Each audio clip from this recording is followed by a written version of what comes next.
Calon pengantin wanita di Kendal kabur sehari sebelum pernikahan.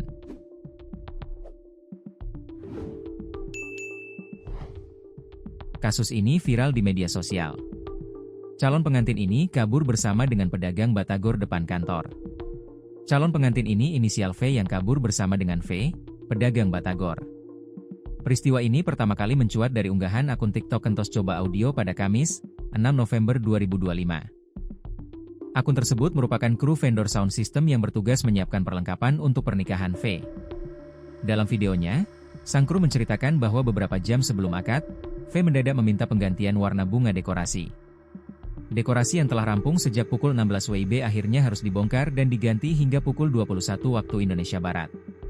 Menurut kesaksian mereka, V terlihat gelisah menjelang tengah malam.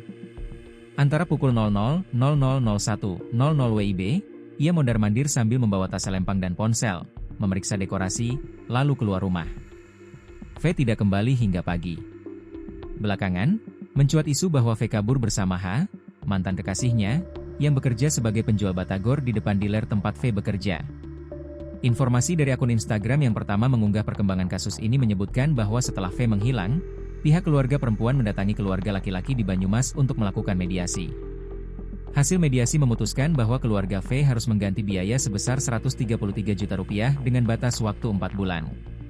Nominal tersebut diduga mencakup pengeluaran persiapan acara, konsumsi, dekorasi, dokumentasi, serta kerugian moral akibat pembatalan mendadak.